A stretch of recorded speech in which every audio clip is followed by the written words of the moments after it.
ang Vice President nagipit sa Supreme Court talaga kumakapit. Confirm, wala talaga siyang balak harapin itong kaso na kinahaharap niya ngayon dito sa impeachment sa House of Representatives. Persisidan niya, Akbayan Party List, mga kababayan.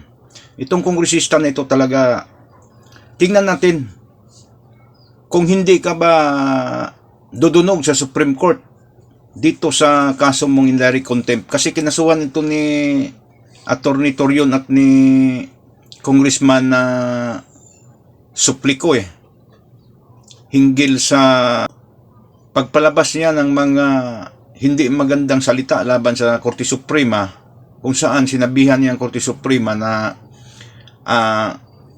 Kudler o Vice President Sara Duterte,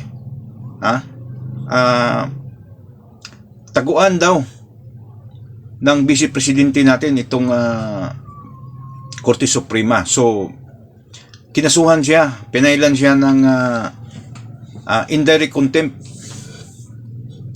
sa Korte Suprema hinggil dito sa kanyang mga binitawang hindi magagandang salita at nakakasira ng reputasyon sa kataas-taasang hukuman natin. So ngayon mga kababayan, instead na mag-file siya ng petition for the indirect contempt case niya, ay iba ang inatupag nito, petition to intervene dito sa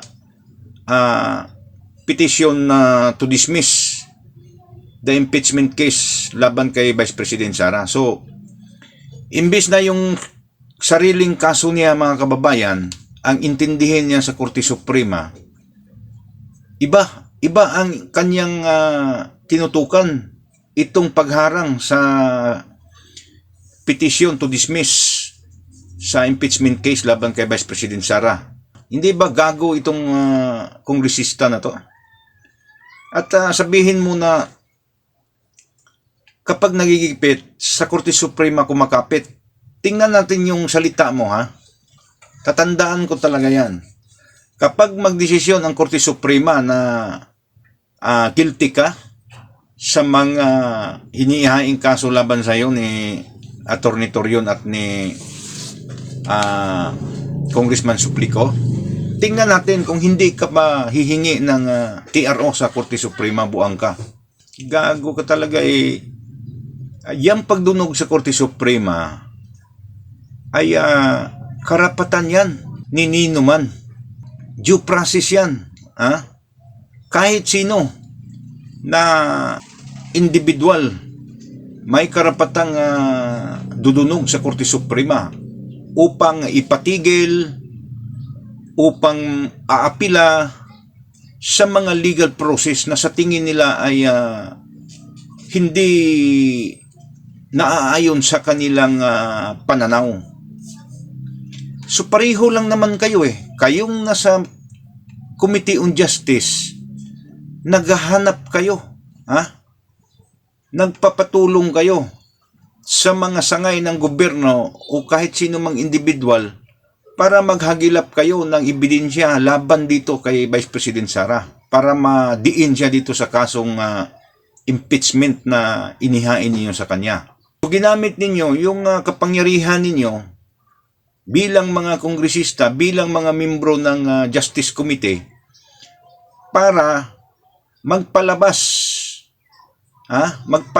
ng mga dokumento, mga ebidensya na kinakailangan ninyo. Lilinawin natin yung mga ginagawa niyo diyan ngayon na sinasabi yung clarificatory hearing, fishing expedition yan. Nangangalap kayo ng mga ebidensya para madiin ninyo lalo si Vice President Sara. So ginawa niyo yan legal remedy ninyo yan. Mayroon bang pumipigil sa inyo? Mayroon bang pumipigil sa inyo na isupina ninyo kahit sino mang gusto ninyo para makakuha lang kayo ng ebidensya para idiin si Vice President? Bakit kayo papalag or bakit ninyo pigilan si Vice President Sara na pupunta sa Korte Suprema para ipatigil ang impeachment proceedings? Karapatan niya yan. Wala nga pumigil sa inyo dyan eh. Kahit ginamit ninyo yung kapangyarihan ninyo eh. Ang ginagawa nyo dyan ngayon is a grave abuse of discretion. Ginamit ninyo yung kapangyarihan ninyo upang abusuhin ang karapatang pantao. Mga bank accounts, mga personal na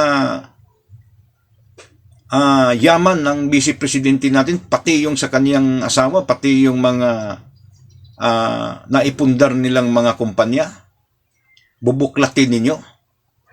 Kahit hindi pa siya impeachable officer. Ano bang tawag ninyo dyan? Ano ba sa tingin ninyo? May pumipigil ba sa inyo? Ang Korte Suprema, yun ang dudunog ang mga tao or sino man na sa tingin nila ay hindi patas, walang due process ang ginagawang legal procedure. So tandaan ko ito Congressman Percy Sidanya, tandaan ko itong kaso mo, itong indirect contempt. Tingnan natin kung hindi ka pa magkukumahog na kukuha ng TRO dyan kapag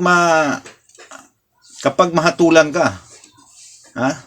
Kasi yung sinasabi mo na the Supreme Court is coddler of Vice President Sara, wala kang tiwala sa Korte Suprema, walang integrity ang Korte Suprema, may paglalagyan ka dito. Ha? Hindi pa siguro nakalendaryo yung kaso mo. Pag makalendaryo yung kaso mo, kasi hiningihan na itong mga kababayan ng submit na ito ng yung explanation, kasi pinapa-explain ito eh. So ang sabi niya mga kababayan, kung yun ang price ng pagsasalita ko laban sa Korte Suprema, tatanggapin ko. Tingnan natin tandaan ko talaga yan. Congressman Percival Sidanya, tandaan ko talaga yung sinasabi mong hiwi ka.